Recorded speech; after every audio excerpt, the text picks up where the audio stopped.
31 अक्टूबर सन 1984 की सुबह एक न्यूज़ आम जनता में फैलती है कि भारत की प्रधानमंत्री इंदिरा गांधी की हत्या उन्हीं के घर में कर दी गई है। ये न्यूज़ सच है कि झूठ, लोगों को इस बात पर विश्वास ही नहीं हो रहा होता है। लेकिन थोड़ी ही देर में ये साफ हो जाता है कि उनकी प्रधानमंत्री का असैसिनेशन हो गया है। इस घटना से पहले और इस घटना के बाद भी कई ऐसे वर्ल्ड लीडर्स हुए जिनका असैसिनेशन हुआ था, लेकिन इंदिरा गांधी का असैसिनेशन अलग था क्योंकि ये कभी सॉल्व ही नहीं हो पाया। उनकी हत्या किसने की, किसी ने करवाई, कोई अंतर्राष्ट्रीय साजिश थी या किसी का पर्सनल वेंडेटा।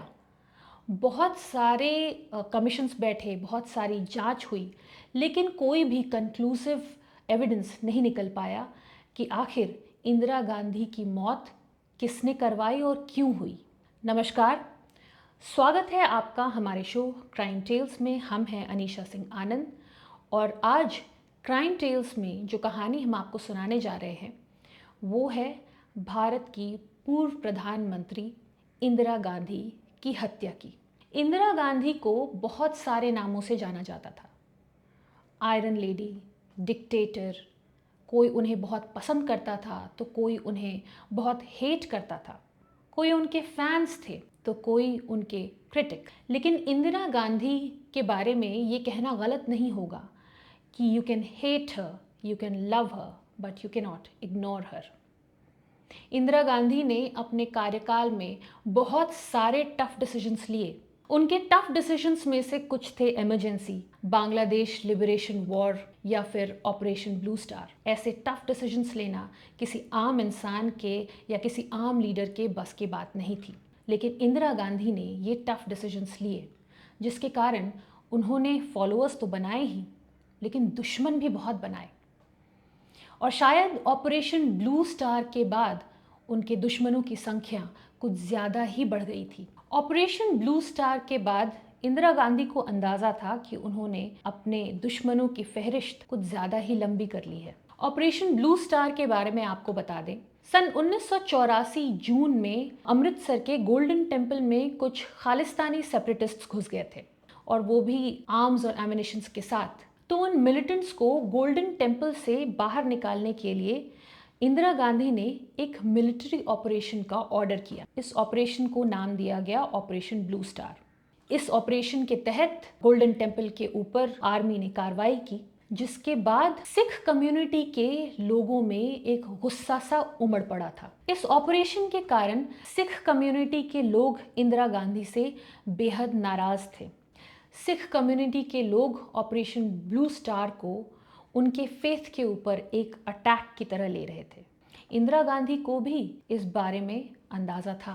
30 अक्टूबर 1984 को इंदिरा गांधी ने उड़ीसा में एक भाषण दिया। उन्होंने अपने भाषण में कहा, मुझे चिंता नहीं है कि मैं जीवित रहूं या नहीं रहूं, मेरी लंबी उम्र रही है और मैं इस पर मुझे अगर गौरव किसी चीज पर है तो इस पे है कि सारा जीवन मेरा सेवा में गया और जब तक मुझ में सांस है तब तक सेवा ही में जाए। और जब मेरी जान जाएगी तो मैं कह सकती हूँ कि एक एक खून का खतरा जितना मेरा है वो एक एक खून एक भारत को जीवित करेगा, भारत को मजबूती देगा। ये उनके शब्द थे। उन्हें कहाँ मालूम था कि अगले ही दिन सचमुच उनके खून से उनका ऑफिशियल रेजिडेंस रक्त रंजित हो जाएगा। उड़ीसा में ये भाषण देने के बाद उसी शाम इंदिरा गांधी दिल्ली वापस आ गई, क्योंकि अगले दिन उन्हें एक बहुत ही इम्पॉर्टेंट इंटरव्यू देना था। 31 अक्टूबर 1984 की सुबह उनकी एक मीटिंग फिक्स थी ब्रिटेन के एक बहुत ही जाने माने एक्टर के साथ, जिनका नाम था पीटर उस्तिनोव। पीटर उस्तिनोव एक डॉक्यूमेंट्री फिल्म बना रहे थे एक आयरिश टेलीविज़न के लिए। उस डॉक्यूमेंट्री फिल्म के लिए उनकी मीटिंग फिक्स थी पीएम इंदिरा गांधी के साथ 8:30 बजे सुबह। लेकिन कुछ ऐसा लास्ट मोमेंट में चेंज हुआ कि 8:30 बजे की मीटिंग पुश होकर के 9 बजे के लिए फिक्स हो गई। तो इस इंटरव्यू के लिए इंदिरा गांधी अपने आवास से निकल रही होती हैं। उनके पीछे उनके पर्सनल सेक्रेटरी आर के धवन और कुछ और ऑफिशियल्स चल रहे होते हैं और जैसे ही वो अपने कंपाउंड के गेट के पास पहुंच रही होती हैं, दो बॉडीगार्ड्स बेअंत सिंह और सतवंत सिंह जो उस समय ड्यूटी पर तैनात थे, वहाँ के मेन गेट पर मौजूद थे, वो इंदिरा गांधी को अपने सामने आते हुए देखते हैं। तभी बेअंत सिंह अपनी रिवॉल्वर निकालता है और 3 राउंड इंदिरा गांधी के ऊपर फायर कर देता है। इंदिरा गांधी के पेट में गोलियां लगती हैं। तभी दूसरा बॉडीगार्ड सतवंत सिंह अपनी मशीन गन से 30 गोलियां इंदिरा गांधी के ऊपर फायर करता है। 30 में से 27 गोलियां इंदिरा गांधी को लगती हैं और वो वहीं लहूलुहान गिर जाती हैं। गोलियों की दंदनाहट से पीएम आवास दहल उठता है। तुरंत मौके पर आईटीबीपी के जवान आते हैं और बेअंत और सतवंत को कंट्रोल में लेते हैं। इंदिरा गांधी को तुरंत मेडिकल असिस्टेंस के लिए ले जाया जाता है। उस समय उनकी सांसें चल रही होती हैं।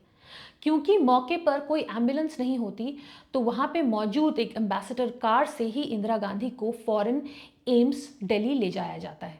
हर तरफ अफरा तफरी मच जाती है और इंदिरा गांधी का इलाज शुरू होता है। और इधर पीएम आवास में एक बार फिर गोलियों की दंदनाहट सुनाई देती है। इस बार आईटीबीपी के जवानों ने बेअंत सिंह और सतवंत सिंह के ऊपर फायरिंग की होती है। बेअंत सिंह की मौत तो मौके पर ही हो जाती है, लेकिन सतवंत सिंह इंजर्ड हो जाता है और उसे तुरंत राम मनोहर लोहिया अस्पताल ले जाया जाता है, जहां पे उसका ट्रीटमेंट किया जाता है। इधर एम्स दिल्ली में इंदिरा गांधी की ट्रीटमेंट के दौरान मौत हो जाती है। इंदिरा गांधी के मौत की खबर जब देश दुनिया में फैलती है तो मानो हाहाकार मच जाता है।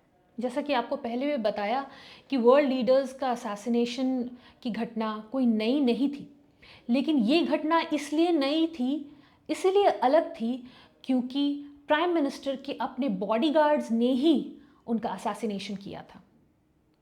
बहुत सारी जांच कमेटियां बैठी, बहुत सारे कमीशंस बैठे कि आखिर इस असैसिनेशन के पीछे का कारण क्या था, लेकिन कोई कंक्लूसिव एविडेंस पर कोई नहीं पहुंच पाया। सतवंत सिंह जो कि सर्वाइव कर गया था, उसने बताया था कि बेअंत सिंह ने ही इस असैसिनेशन को सुपरवाइज करने की जिम्मेदारी ली थी। बेअंत सिंह ने कहा था कि पहली गोली वो चलाएगा और उसके बाद सतवंत सिंह इंदिरा गांधी के ऊपर गोलियां दागेगा। उसका कहना था कि बेअंत सिंह ये मानता था कि इंदिरा गांधी और उनके बेटे संजय गांधी देश में हो रही सांप्रदायिक हिंसाओं के कारण हैं, वो उनके लिए रिस्पॉन्सिबल है और इसलिए उसने उनकी हत्या की साजिश रची। एक जांच कमेटी भी बैठी जिसका नाम था जस्टिस ठक्कर कमीशन। इस ठक्कर कमीशन के इन्वेस्टिगेशन में बहुत सारी बातें निकलकर सामने आई, बहुत सारे आरोप प्रत्यारोप लगे। इस कमीशन के इन्वेस्टिगेशन का पहला फोकस पॉइंट था आर.के. धवन, इंदिरा गांधी के पर्सनल सेक्रेटरी। आर.के. धवन के बहुत सारे एक्टिविटीज़ और बहुत सारे डिसीजंस को क्वेश्चन किया गया। जैसे कि आर.के. धवन ने जो मीटिंग 8:30 बजे के लिए फिक्स थी, उसको पुश करके 9 बजे क्यों किया। दूसरा कि जब उन्हें पता था कि इंदिरा गांधी से सिख समुदाय के लोग बहुत ज़्यादा नाराज़ हैं और उनके बॉडीगार्ड्स में 2 सिख ही शामिल हैं, तो उन्होंने एज अ बॉडीगार्ड उनको क्यों रखा हुआ था, जबकि इंटेलिजेंस से ये उन्हें सूचना दी गई थी कि उन्हें फ़ौरन चेंज किया जाए, उनकी बदली की जाए। लेकिन आर.के. धवन का कहना था कि इन दोनों की बदली की गई थी, लेकिन फिर इंदिरा गांधी ने खुद ही बेअंत सिंह को ड्यूटी पर वापस रखवाया था। वो बेअंत सिंह को बहुत अच्छे से जानती थी और कई सालों से जानती थी। लेकिन इसके अलावा ये बात भी सामने आई थी कि बेअंत सिंह और सतवंत सिंह के ट्रैक रिकॉर्ड्स बहुत अच्छे नहीं थे। बेअंत सिंह प्राइम मिनिस्टर इंदिरा गांधी का बॉडीगार्ड होने से पहले दिल्ली पुलिस में था और उसके ट्रैक रिकॉर्ड्स कुछ खास अच्छे नहीं थे और घटना के 2 दिन पहले ही वो छुट्टी से वापस आया था और बेअंत सिंह का कुछ कनेक्शन खालिस्तानी सेपरेटिस्ट से भी मिला था। इसके अलावा सतवंत सिंह जो महज 21 साल का था घटना के वक्त, और सतवंत सिंह के ऊपर भी कई बार डिसिप्लिनरी एक्शंस लिए जा चुके थे। तो ऐसे टेंटेड बॉडीगार्ड्स को प्राइम मिनिस्टर की सुरक्षा में रखना कहाँ से आर.के. धवन के लिए एक सही डिसीजन था। ये सारे सवाल आर के धवन पर उठ रहे थे, लेकिन आर के धवन ने अपने ऊपर लगे सारे आरोपों को बेबुनियाद बताया। लेकिन इधर सतवंत सिंह ने एक इन्फॉर्मेशन दी थी। उसने कहा था कि बेअंत सिंह ने उसे साफ हिदायत दी थी कि गोली आर के धवन को नहीं लगनी चाहिए, गोली सिर्फ इंदिरा गांधी को लगनी चाहिए। और उसी के तहत इन लोगों ने अपने गन्स का निशाना इंदिरा गांधी की तरफ किया था। राजीव गांधी ने आर के धवन को फौरन उनके पोजीशन से निकाल बाहर कर दिया। हालांकि एसआईटी ने अपनी जांच में आर के धवन को बिल्कुल क्लीन बताया और उन्हें इस जांच के दायरे से बाहर कर दिया।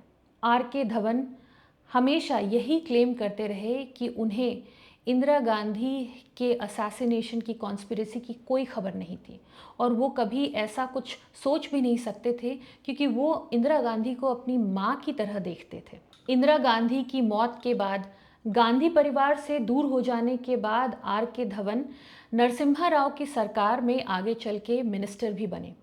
बेअंत सिंह मारा जा चुका था, लेकिन उसके साथीदार सतवंत सिंह और उसके एक और अकम्पलीस कहर सिंह को 6 जनवरी 1989 को फांसी की सज़ा हुई। इस घटना के कई सालों बाद राहुल गांधी, जो कि इंदिरा गांधी के पोते हैं, उन्होंने एक इंटरव्यू में बताया कि जब वो छोटे थे तो बेअंत सिंह के साथ वो काफ़ी समय गुजारा करते थे। बेअंत सिंह उनके साथ बैडमिंटन खेला करता था और ये खेल कूद के दौरान ही बहुत सारी चीज़ें उससे जानने की कोशिश करता था, जैसे कि तुम्हारी दादी किस कमरे में सोती है, उनकी सुरक्षा में कौन कौन रहते हैं, अगर घर के अंदर कभी ग्रेनेड गिरे तो फ़ौरन ज़मीन पर लेट जाना, तो उससे तुम बच जाओगे।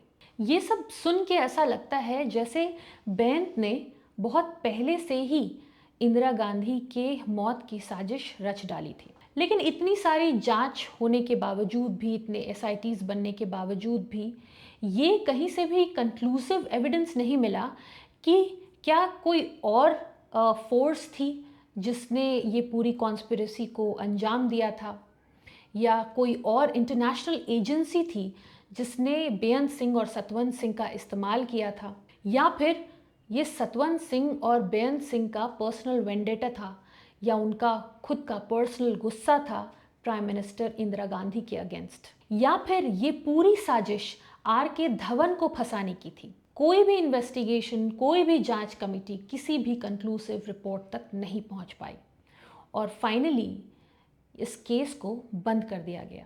और आज भी ये राज ही है कि आखिर इंडिया की iron lady, the dictator Indira Gandhi की हत्या क्यों हुई और किसने करवाई। आपको क्या लगता है इस कहानी के बारे में, इस कॉन्स्पिरेसी के बारे में, इस पूरी साजिश के बारे में? हमें कमेंट बॉक्स में ज़रूर लिखिए। अगर आपको हमारा कंटेंट अच्छा लगा हो तो लाइक कीजिए, अपने फ्रेंड्स और फैमिलीज़ में शेयर कीजिए, और अगर अब तक आपने हमारा यूट्यूब चैनल सब्सक्राइब नहीं किया है तो प्लीज़ सब्सक्राइब कीजिए और बेल आइकन भी प्रेस कीजिए ताकि हमारा लेटेस्ट एपिसोड नोटिफिकेशंस आपसे मिस ना हो। मिलेंगे फिर एक नई कहानी के साथ क्राइम टेल्स के अगले एपिसोड में। तब तक अपना ख्याल रखिए। Thank you.